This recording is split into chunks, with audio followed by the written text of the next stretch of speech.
These military types never last in real medicine. That is what Dr. Caldwell said 48 minutes before the Coast Guard commander arrived in his ER. St. Michael's Hospital in San Diego hums with the sterile fluorescent glow and antiseptic bite that makes every hallway feel like the inside of a freezer.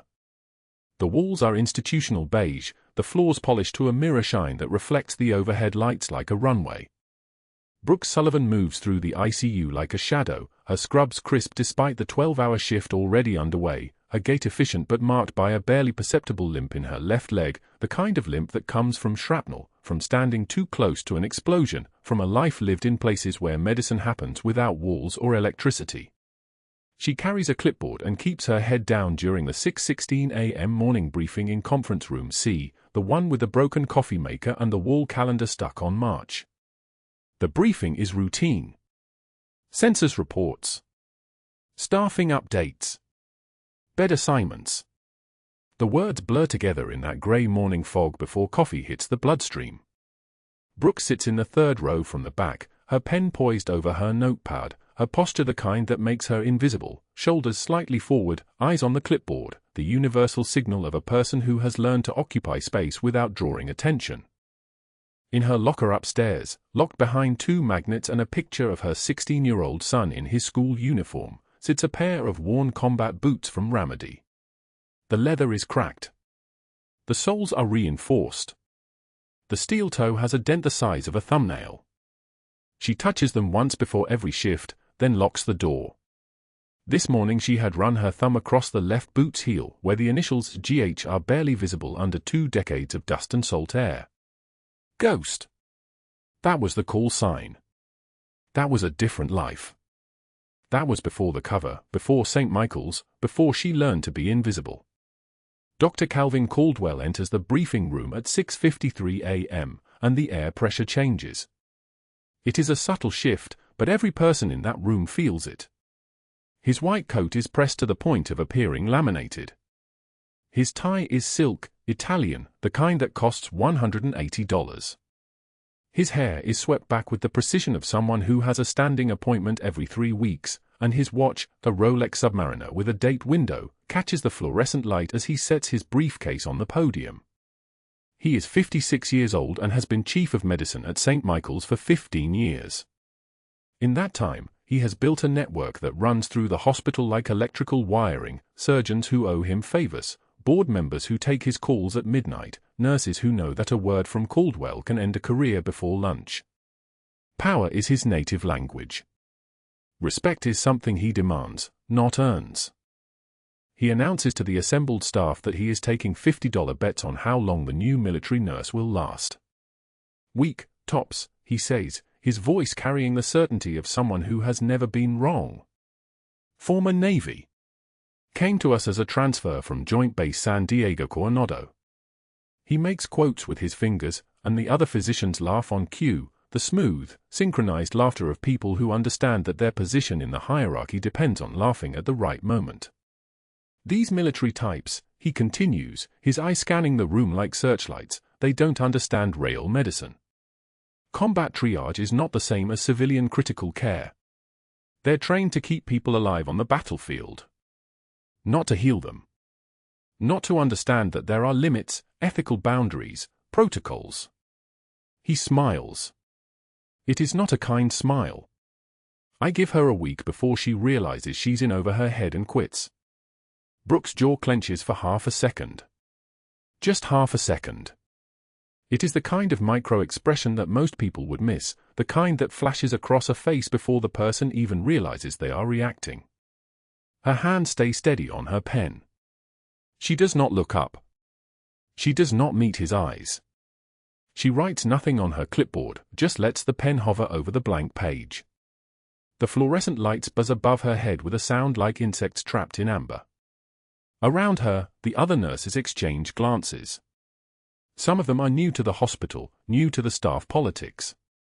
They do not yet understand that Caldwell says things like this because he likes watching to see who will break. Brooke will not break. The trembling that someone might expect, the flush in her face, the sudden need to leave the room, none of that happens. Instead, she sits in her chair with the kind of stillness that comes from having sat in bunkers while mortars fell outside. She sits the way someone sits who has already survived the worst. Caldwell scans the room one more time, looking for signs of insubordination, looking for the new nurse to react. When she does not, he seems almost disappointed. He moves on to bed assignments. The moment passes. But Brooke's hand, when she finally writes, traces a single line across her notepad that looks like a scar. The morning briefing ends at 7:14 a.m. Brooke gathers her clipboard and moves toward the ICU, where her assigned patients are waiting. The hallway is crowded with hospital staff, phlebotomists carrying lab trays, housekeeping with their carts, residents moving between patients with the exhausted intensity of people who have been awake for 36 hours. She nods to the charge nurse, Sarah, who has been at St. Michael's for 6 years and who seems to understand, without being told, that the new nurse does not want special treatment or sympathy. Sarah just hands her the assignment sheet and says, "You've got 12 through 18. 12 is stable. 13 and 14 need vitals at 8. 15 is post-op, doing fine. 16 and 17 are?" She pauses, then adds, "Waiting for family." Brooke nods and takes the sheet. Waiting for family. That is hospital code for dying slowly, waiting for someone to say goodbye. She has seen it before. She will see it again. It is the part of nursing that no amount of combat training prepares you for, the helplessness of watching someone slip away while machines beep and monitors measure the vital signs of a body that is already learning how to be gone. But that was not the worst part. Not yet. At 8:43 a.m., while Brooke is charting vitals from a patient in bed 14, the ER alert system activates with a sound like a fire alarm. It is the kind of sound that makes every person in the hospital freeze for exactly 1 second, then move faster. The intercom crackles, code red, ER incoming, Marine Rescue Op, ETA 3 minutes. The words land like a shock wave. Rescue operation. ETA 3 minutes. 3 minutes until the entire hospital shifts into crisis mode. Brooke's hands stop moving on the keyboard. She does not look up. But her breathing changes. Just slightly. Just enough that someone who knows how to read bodies would notice that something in her has shifted, the way a hunting dog shifts when it catches a scent. The emergency bay doors burst open at 8:46 a.m., and the sound of helicopter rotors fills the entire street outside St. Michael's. The rotors are loud enough to rattle windows, loud enough to make car alarms go off in the parking garage. A Coast Guard HH-60 Jayhawk helicopter is landing on the roof of the hospital, which happens maybe 4 times a year, which means the patient coming down is either already dead or wishes they were. Brooke moves toward the ER without being told. She knows better than to wait for assignments. She knows the shape of crisis. She has learned its rhythm. The ICU elevators open, and she steps into the flow of doctors and nurses and trauma techs moving toward the emergency bay like water running downhill. The stretcher arrives on the 4th floor, wheeled by 2 paramedics whose faces are tight with the particular exhaustion of having carried someone who is barely holding on to life.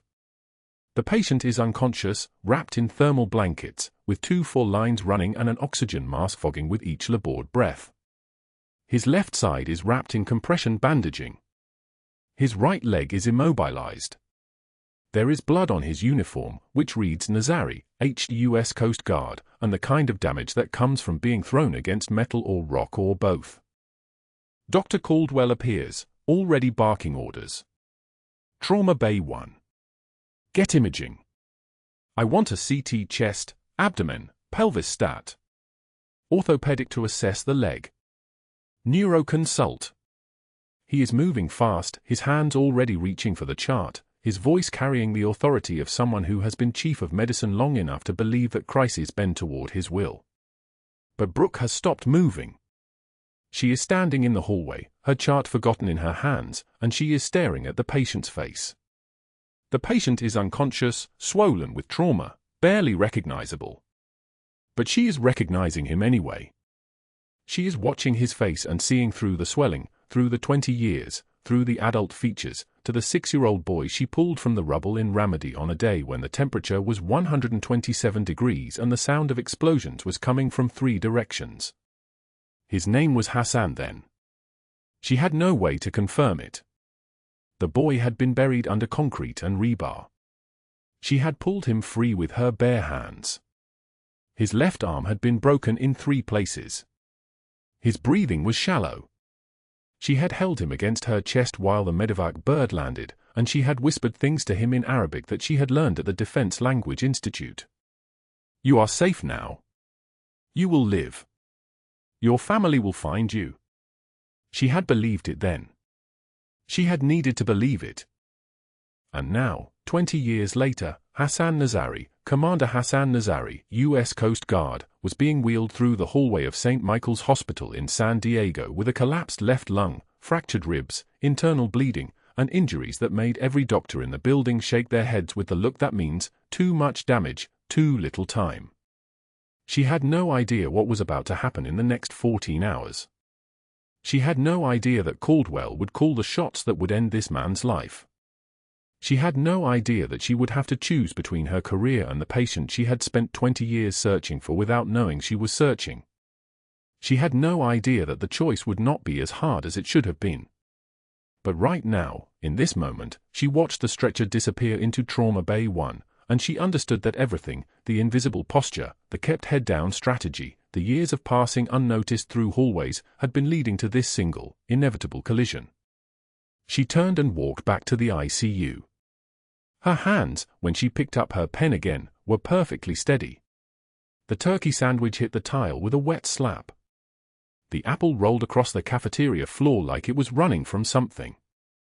Her water bottle, half full, plastic, nothing expensive, toppled and gurgled its contents into a spreading puddle that looked like spilled blood under the fluorescent lights.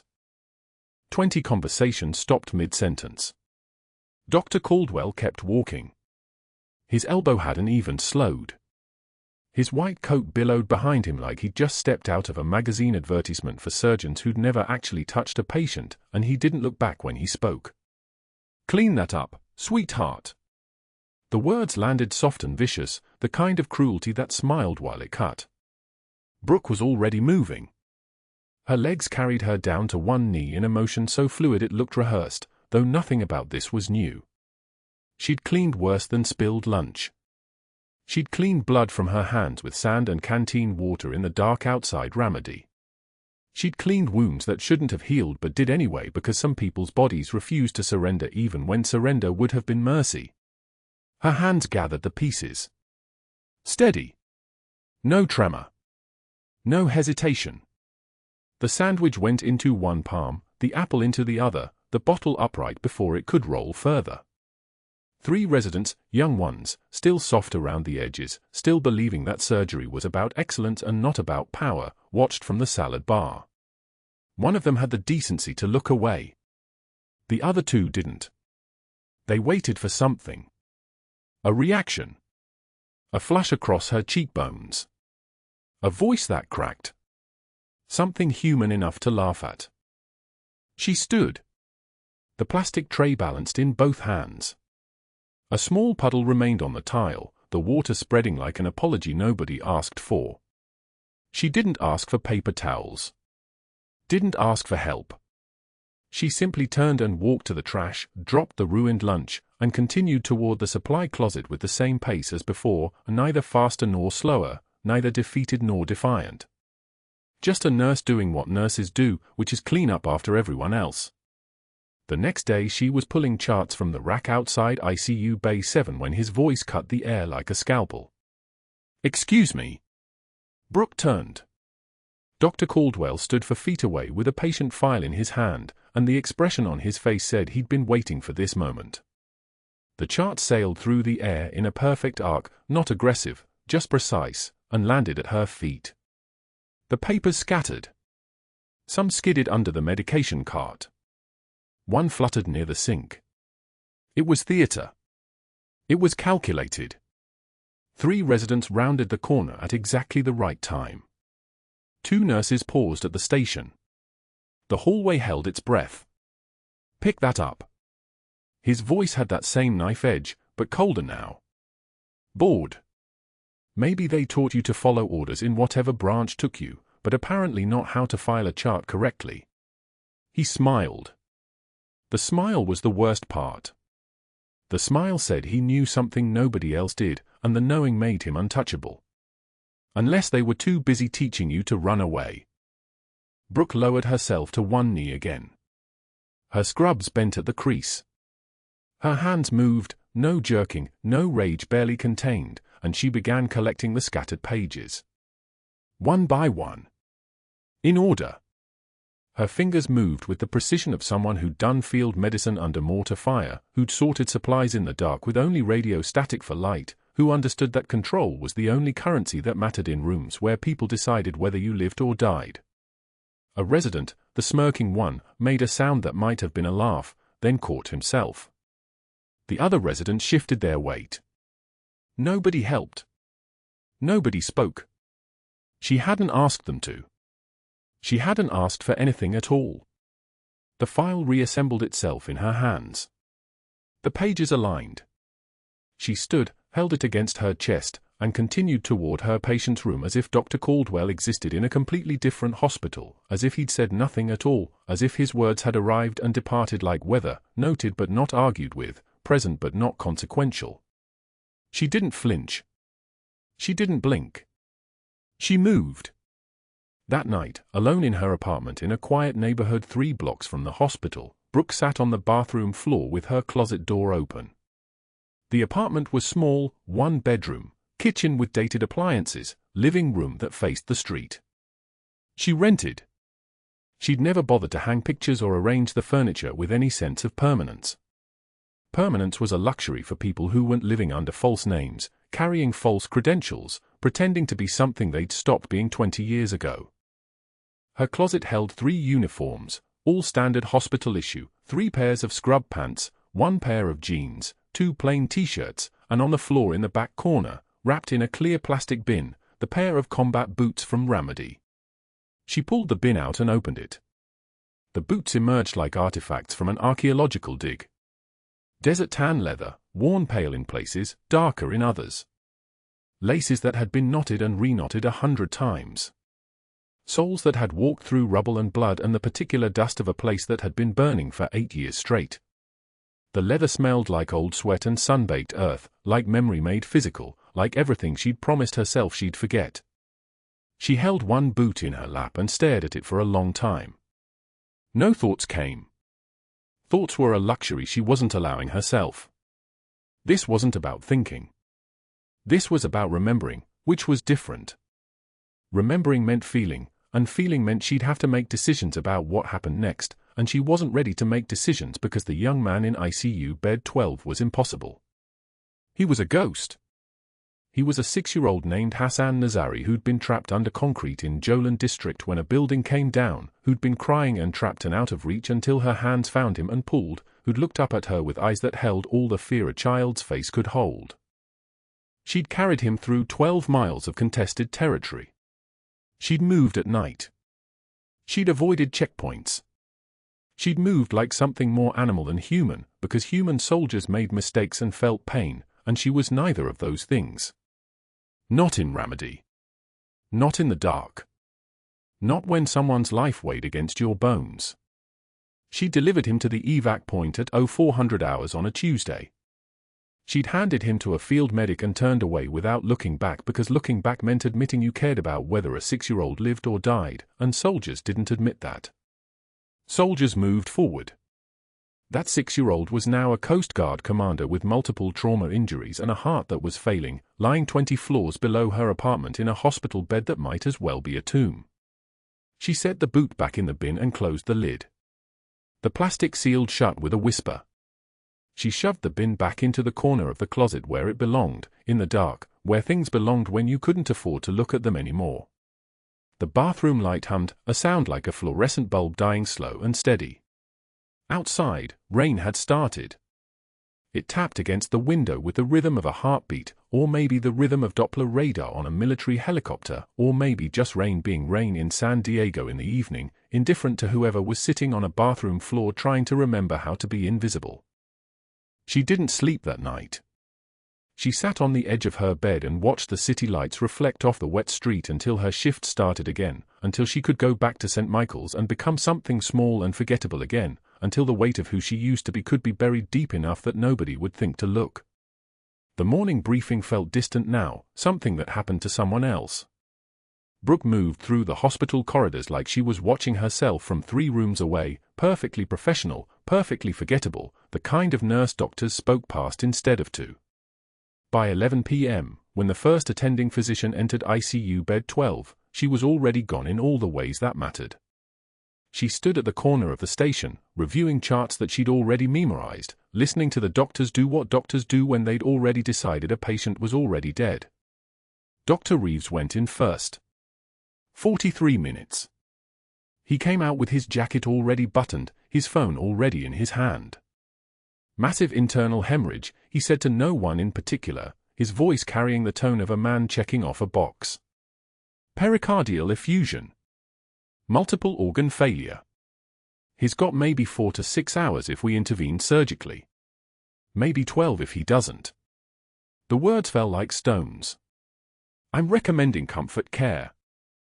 Dr. Hayes arrived at 12:13 a.m., trauma surgery chief, reputation like a knife edge, the kind of surgeon who could read a patient like sonar reads the ocean floor. He spent 19 minutes with Nazari. When he emerged, his expression hadn't changed. Cardiac tamponade on top of the hemorrhage, he announced, his voice the particular flatness of a man delivering a verdict. The fluid around his heart is compressing his ventricles. His ejection fraction is probably 20%. He pulled off his gloves. Even if we crack his chest right now, we'd be breaking a man who can't be rebuilt. I'm not putting him through that. DNR. Let's keep him comfortable. He didn't write it as a question. It was a command issued to the universe. Dr. Caldwell arrived at 1:15 a.m., moving through the ICU like he owned it.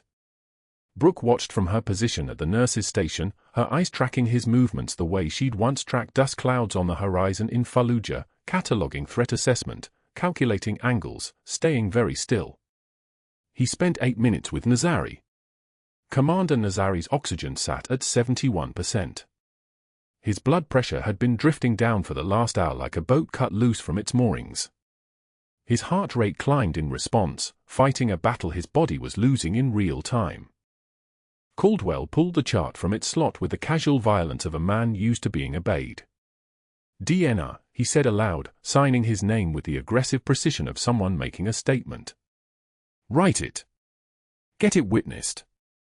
This patient is comfort care only as of now. No interventions. No code blues. He goes, we let him go. He slapped the chart closed. Is that understood, Master Chief? The way he said the rank made it sound like an insult. Like he was spitting out a word he didn't believe she deserved to hear applied to herself. Brooke didn't answer. She never did when he used that particular tone. The trick was to become the air around you, to make yourself so forgettable that your silence felt like part of the architecture. She moved to the chart and signed her witness line while Caldwell walked out without waiting for acknowledgement. By 1:22 a.m., the ICU had released all 3 attending physicians back into the darkness. Commander Nazari was now officially a man they'd written off. Brooke waited until the hallway sounds faded, the soft beeping of monitors receding down the corridor, the last murmur of overnight staff changing positions, and then she unlocked ICU bed 12 with the passcode that nobody questioned her using. Master Chief Petty Officer Sullivan. 12 years of naval service. 6 years in active combat medicine in Ramadi. 2 separate commendations for field surgery under fire. 6 months ago, Naval Intelligence had given her a nursing credential and a cover story and instructions to watch a man named Hassan Nazari without making it obvious, because that man knew things. Classified things. Things about an operation that had gone wrong in ways that couldn't be discussed in briefings where there were witnesses. She approached his bedside slowly, not rushing, moving like someone performing a routine check. The fluorescent lights hummed their eternal mechanical hum above her head. Nazari's chest rose and fell in shallow gasps. His skin had taken on that particular graying quality that came when the body was doing its best to pump blood to the organs that mattered most and was starting to give up on things like the periphery. His fingers were purple at the nail beds. His extremities cooling. The signs were all there if you knew how to read them, if you'd spent enough time in trauma zones understanding the particular grammar of dying. She placed her hands on his abdomen. Palpated. The belly was firm, distended, internal bleeding, significant, ongoing. She'd read the imaging reports herself. The CT scan showed a lacerated spleen that had already been packed by the surgeons during the initial resuscitation. But they'd missed something, or perhaps they'd seen it and decided it wasn't their problem to solve anymore. The pericardial effusion, the fluid building up around his heart like an accusation, wasn't from trauma. It was from decompensation. From a body drowning in its own attempt to survive. Brooke moved to the ultrasound machine. She'd done this before, field ultrasound in environments where the sand got into everything, where your patient was lying in the dirt and your probe was all you had between a diagnosis and a guess. Her hands moved like they'd done this 1,000 times, which they had. She applied the gel, cold against his chest, the particular smell of it mixing with the antiseptic air of the ICU, and positioned the probe at the fourth intercostal space. The screen flickered to life. There. God. There it was. A layer of dark fluid surrounding his heart like an accusation. Not massive, not yet, but enough. Enough to be compressing his ventricles, enough to be stealing millimeters of contractility with every beat. His ejection fraction was probably 15% by now. 20 at absolute best. The doctors had been right about the diagnosis. They'd just decided the diagnosis meant surrender. But that wasn't what the Navy had paid her to do. 6 months of cover, 6 months of watching him, 6 months of pretending to be a nurse when she was actually here in a completely different capacity. The operation that Nazari knew about, the one that had gone wrong, was connected to something larger, something with implications that reached up into classified briefings and closed-door meetings at the Pentagon. Her orders had been simple: monitor, report, do not engage. Do not compromise your cover. Do not intervene in his medical care. Observe and relay information up the chain. Blowing her cover meant mission failure. Mission failure meant the operation stayed buried. Staying buried meant the people responsible for what had happened in Ramadi stayed unchallenged. Brooke looked at the face on the pillow. 28 years old now. She'd pulled him from the rubble when he was 6. His father had been a translator working with coalition forces. His older brother was somewhere in the rubble too, but Brooke had only found one child that day. The boy had weighed almost nothing in her arms. She'd run 4 kilometers to the evac point with him cradled against her chest while rounds kicked up dust around her feet, and she'd held pressure on his skull fracture the entire flight back to the forward operating base. His oxygen was at 68%. His heart rate was 146. His blood pressure had dropped to 78/50. He was crashing, and nobody was coming to save him because they'd all already signed the papers saying he wasn't worth saving. Brooke opened the crash cart. She pulled out the sterile pericardiocentesis kit, the 18-gauge needle, the syringe, the ultrasound probe. Muscle memory took over, or perhaps it was something deeper than memory. It was the thing that had woken her up at 2 a.m. for 20 years thinking about the 6-year-old boy she'd saved, the thing that had made her accept a cover identity and walk into a hospital and pretend to be smaller than she was. It was the thing that knew some promises don't have expiration dates. She was laying out the sterile field, prepping the skin with chlorhexidine, when she heard the footsteps. Fast. Intentional. The particular rhythm of someone moving with purpose through a corridor at 1:02 a.m. The door to the ICU opened before she could reach for the ultrasound probe. Dr. Caldwell stood in the doorway, his face still creased from sleep, his shirt only partially buttoned. His eyes moved from Brooke to the crash cart to the ultrasound machine and then back to Brooke. For 2 seconds, he didn't speak. For 2 seconds, his face went through a series of expressions like channels changing on a screen. And then his mouth opened. "What the hell are you doing?" His voice was low, which somehow made it worse than shouting. Step away from that patient. Now. Brooke didn't answer him. She turned back to the ultrasound machine and positioned the probe again, her movements deliberate, her hand steady as a surgical laser.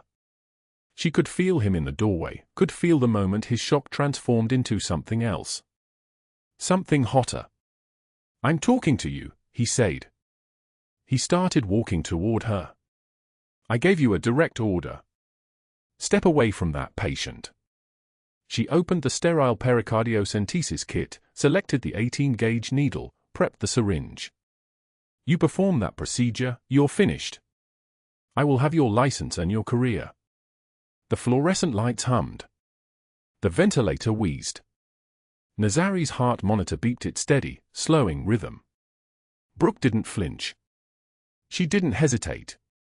She picked up her phone. Her hands moved with the terrifying fluid precision of someone who'd already survived far worse than this. The clock on the ICU wall read 2:03 a.m. when Brooke Sullivan locked the door from the inside. The soft click of the lock was barely audible over the ventilator's rhythmic wheeze, over the beeping monitors that had lied to 3 attending physicians. She'd already silenced her pager. The fluorescent lights hummed their sterile song above her, indifferent to what was about to happen. She stood still for 3 seconds, one hand on the door handle, and the years fell away. 20 years of desk work, undercover assignments, classified debriefings, all of it evaporated. Her body recognized what came next the way a muscle remembers its first firing range. She moved to the supply cart. Pulled open the drawer.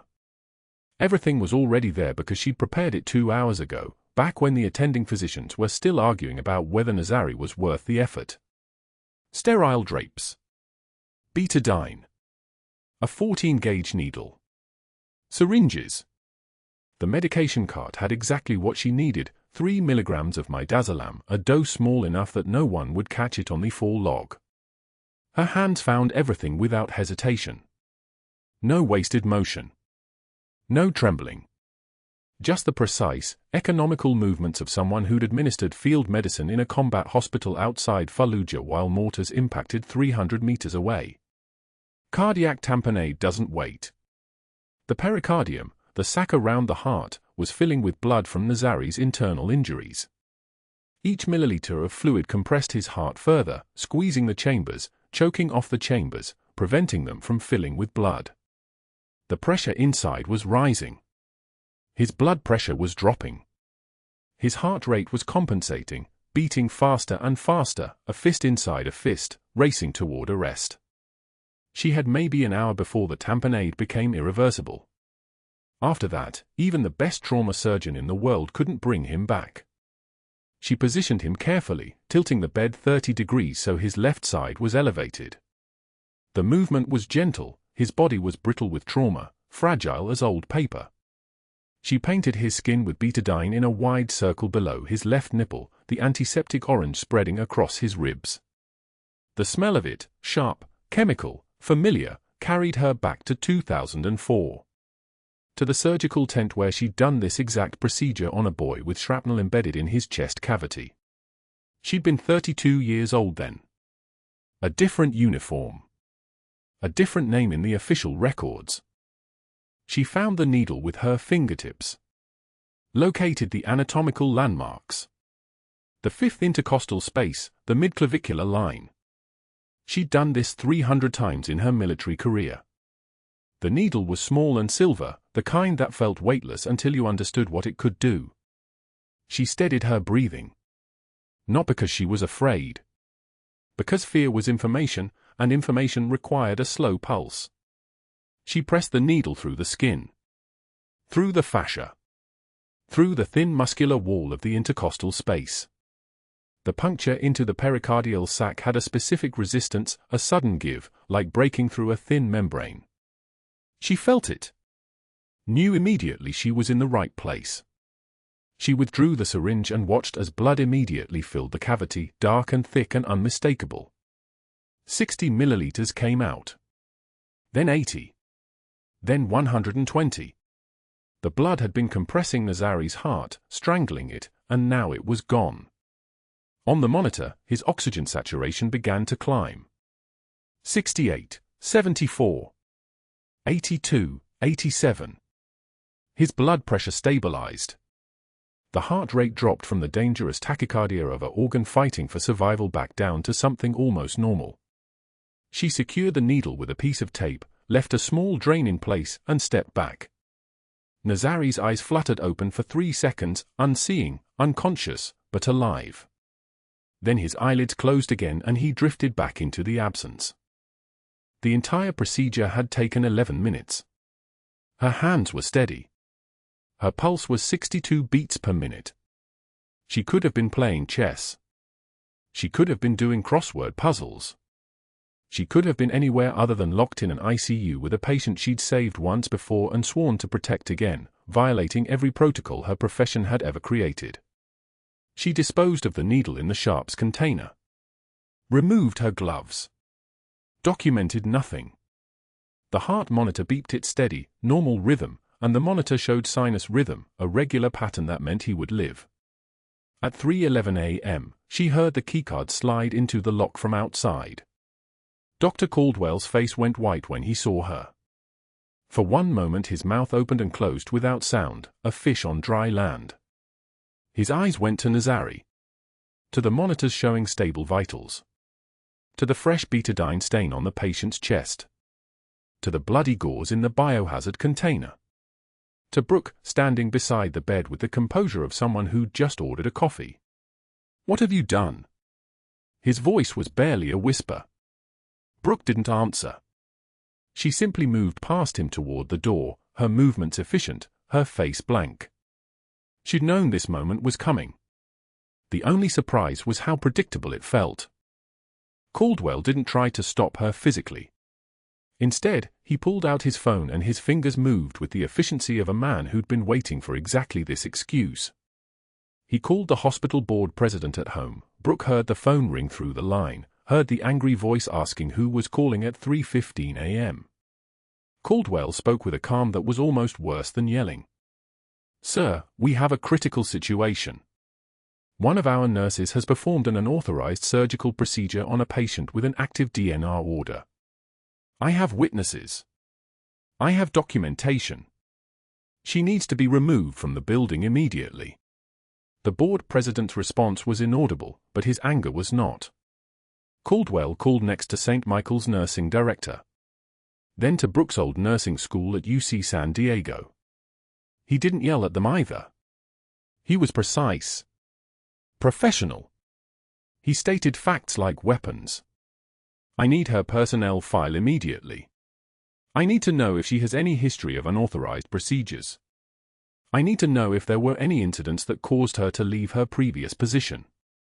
He was building a case the way a man builds a house, one brick at a time, every brick perfectly placed, every brick load-bearing. By 4:56 a.m., State Medical Board investigators were being contacted. By 4:15 a.m., they were reviewing photographs that Caldwell had taken of the procedure setup, the unauthorized access, the blooded gauze. The images looked damning when you didn't understand what was happening. They looked like recklessness. They looked like a nurse who'd ignored protocol and violated a dying patient's final wishes. Caldwell had made sure every piece of evidence painted a specific picture, and the picture was exactly what he wanted people to see. By 5:19 a.m., the hospital administrator had arrived. By 6:33 a.m., security was walking Brooke out of the building. She carried nothing except her purse. She'd learned long ago that objects could be replaced. Reputation couldn't. She walked past the security desk where the early morning shift was beginning, past the nurses coming in for the day shift, past the doctors arriving for rounds.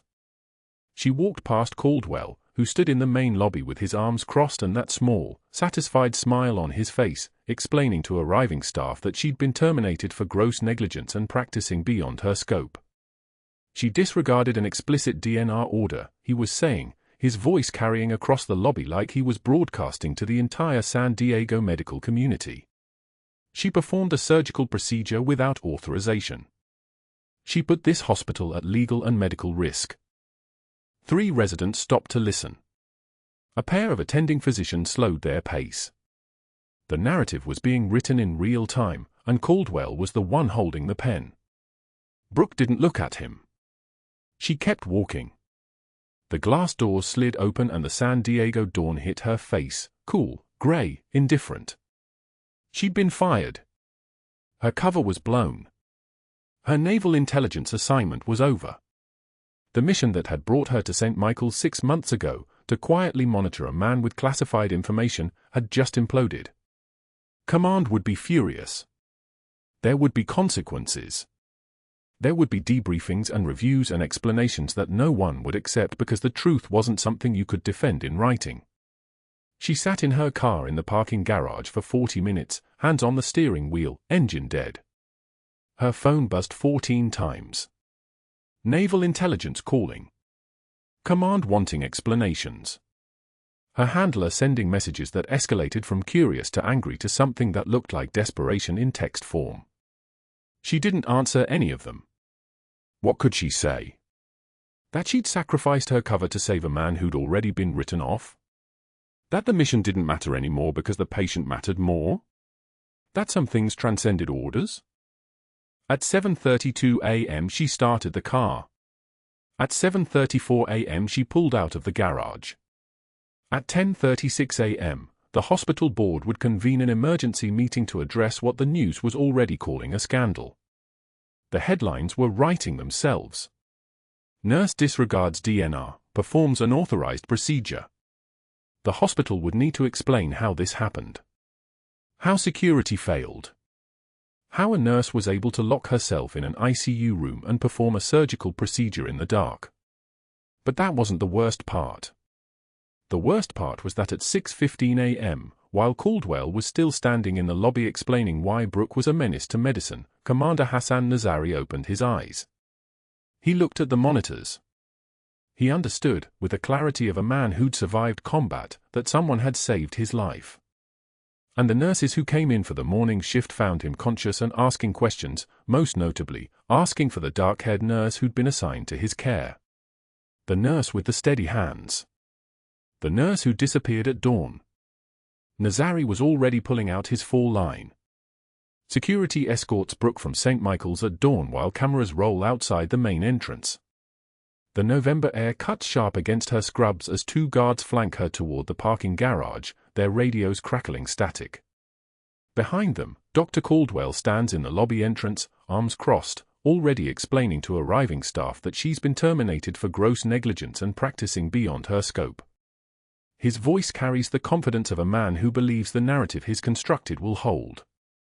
3 residents listen, nodding. 2 nurses exchange glances but say nothing. The guards don't speak to her, they're just following orders. One holds the stairwell door open, and Brooke descends into the parking garage where the air smells like diesel exhaust and the slow rust of forgotten vehicles. She reaches her car at 6:36 a.m. The parking garage is empty except for the echo of her footsteps on concrete. She sits in the driver's seat for 40 minutes with the engine dead, head pressed against the steering wheel, unable to turn the key. The steering wheel is cold under her forehead. Rain begins outside, hammering the windshield with a sound like static. Her classified assignment, the reason naval intelligence placed her here 6 months ago, the reason she was supposed to quietly monitor Nazari without anyone knowing, is blown. The cover is shattered. The mission is failed. She's not a nurse anymore. She's not anything anymore. The combat boots sit in her gym bag on the back seat, and she doesn't look at them. At 7:15 a.m., her phone vibrates. A text from an unknown number, do not return to apartment. New safe house address encrypted in your personal email. Report at 1,400 hours. She still doesn't turn the key. The rain gets heavier. A hospital security guard drives past slowly, looking at cars, and Brooke keeps her head down until the taillights disappear into the upper levels. She thinks about Commander Nazari lying in ICU bed 12, intubated, his chest wrapped in gauze, his vitals stable for the first time in 18 hours. She thinks about the 120 milliliters of blood she drew from around his heart. She thinks about Dr. Caldwell's face when he saw what she'd done. And then she thinks about the fact that none of it matters now because the mission failed and she's finished. At 8:44 a.m., the emergency board meeting convenes in the main conference room at St. Michael's. Brooke sits in her car in the parking garage and doesn't know about it yet. The conference room is packed with staff and local media covering what they're calling a rogue nurse scandal. The hospital board president sits at the head of a long table. The state medical board investigator sits 3 chairs down, tablet in hand, documentation of unauthorized procedures already prepared. The attending physicians who signed the DNR order are there, defensive, prepared to testify that they made the correct clinical decision. Dr. Caldwell stands at one end of the table, confident, having already placed calls to the right people, having already constructed his narrative. And then the back doors open. A 16-year-old boy pushes through the crowd carrying a shadow box. His name is Marcus. His mother is Brooke Sullivan. The shadow box contains medals arranged on navy felt, a bronze star, a silver star, a second silver star, 2 purple hearts arranged vertically, and at the bottom, a navy cross. The crowd doesn't recognize the medals. Most people don't. Most people don't understand that a Navy Cross means you did something so extraordinary under fire that the Navy itself had to document it. The board chair squints. The investigator looks up from his tablet. Dr. Caldwell's face changes, just slightly, a muscle tightening near his jaw. Marcus walks to the front of the room. His voice is steady. My mom just saved a man's life. And you're firing her for it. A Marine Corps veteran who works hospital security stands. His name is Gator. He's been sweeping floors and fixing locked doors at St. Michael's for 4 years, and he recognizes the Navy Cross immediately. He stands at attention, fist over heart, and says, Master Chief Petty Officer Sullivan, I served under your command in Ramadi. The room goes so quiet you can hear the rain outside, still hammering the building, still hammering the parking garage where Brooke sits with her head on the steering wheel. Commander Nazari discharges himself from ICU against medical advice at 9:15 a.m. He walks on legs that almost fail him, his chest wrapped in gauze, his four-pole trailing beside him like a ghost. A nurse tries to stop him. He says, I need to be somewhere. He's moved through 3 hallways and an elevator when security helps him to the conference room. He leans against the doorframe, breathing hard, bleeding slightly through his gauze bandage. Everyone turns. The board chair stands. Dr. Caldwell steps back from the table. Commander Nazari's voice is hoarse from the ventilator. 20 years, he says. I've spent 20 years looking for a Navy SEAL medic named Ghost. She carried me 12 miles through enemy fire. Through the worst night of my life. She gave me a second life in Ramadi when I was 6 years old. His hand moves to his chest, where the fresh surgical bandage sits. And 3 hours ago, she did it again. The silence lasts exactly 3 seconds. Then a woman in dress blue stands. 2 stars on her shoulders. A 2-star admiral. She's been sitting in the back of the room since 8:36 a.m., listening. She steps forward and opens a classified folder. She reads Brooke Sullivan's full service record aloud. A Master Chief Petty Officer, United States Navy. 23 years, 4 months of active service. 3 tours in Afghanistan. 4 tours in Iraq. Call sign, Ghost. Assigned to Naval Intelligence under Task Force 121 for classified operations. The Admiral pauses. She was here under official orders. Monitoring a Coast Guard asset carrying classified information about a failed operation. She looks at Dr. Caldwell. Your actions compromised an active intelligence operation. Dr. Caldwell opens his mouth. Closes it. His face has drained of all color. The board president who he called at 4:22 a.m., who promised to support him, who said he'd make the calls, stands now and publicly distances himself. Dr. Caldwell contacted me with incomplete information. Had I known the full circumstances, I would never have supported termination. The state medical board investigator quietly closes his tablet and walks toward the side exit. One of the residents who smirked during the chart-throwing incident at the nurse's station now stares at the floor, ashen. The attending physicians who signed the DNR order exchange glances but say nothing, realizing they've just been shown that they missed something an experienced nurse caught in seconds. The board chair turns to Dr. Caldwell. Her face is pale but her voice is steady. Dr. Caldwell, your contract is terminated effective immediately. Security will escort you from the building. It's not a request. It's a command. 2 guards approach from opposite sides of the room. Caldwell reaches for the table, as if to grab something, but there's nothing to grab. He looks around the conference room for support, at the physicians who laughed at his jokes during morning briefing, at the residents who watched him throw a chart at Brooke's feet, at the staff who saw him knock her lunch tray to the floor. Nobody meets his eyes. Nobody speaks. The guards take his elbows gently but firmly. He's walked out through the main lobby, past the cafeteria where he knocked Brooke's tray there, past the nurse's station where he threw the chart at her feet. His white coat is removed at the door by security. Outside, cameras flash. His car is in the parking garage.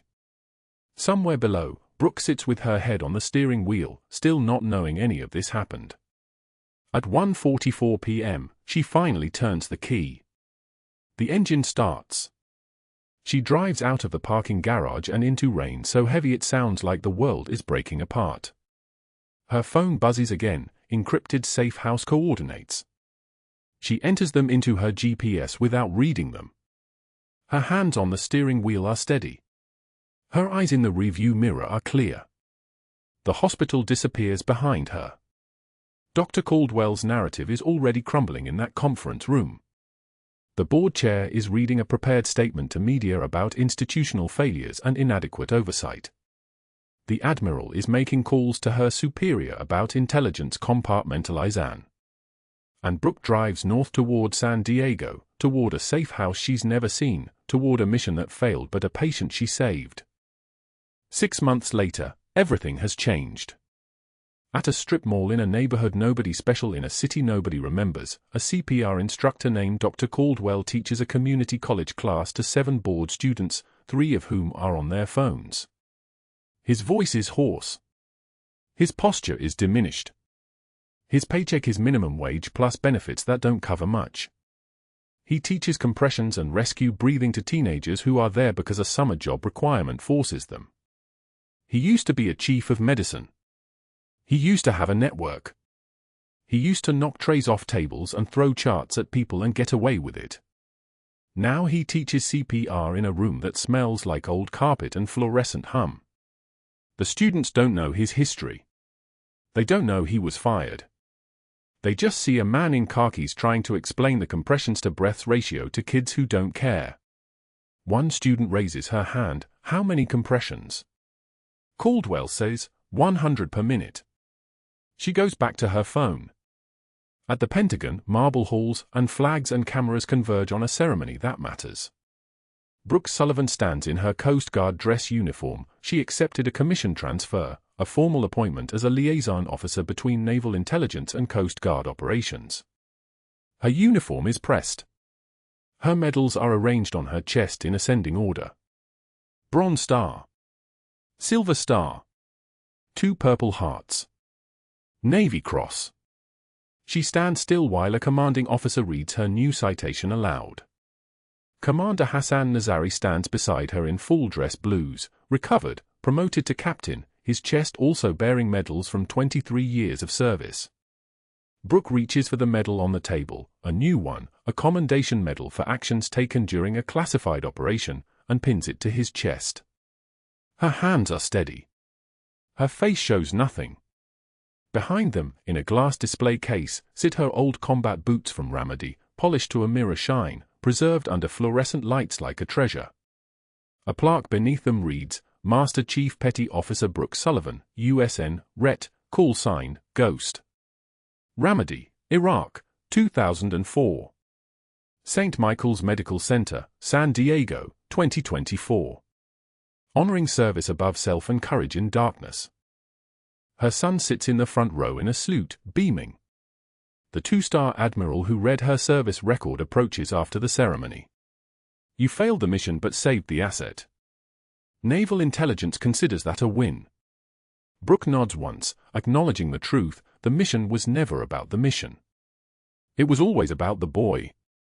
The boy who was 6 years old in Ramadi. The boy who became a man who served in the Coast Guard. The boy she pulled from rubble and carried toward helicopters. Commander Nazari shakes her hand, holds it for a long moment. His eyes are wet. You taught me what real medicine looks like. It's not the degree on the wall. It's the person inside the uniform. As cameras flash, Brooke allows herself the smallest smile.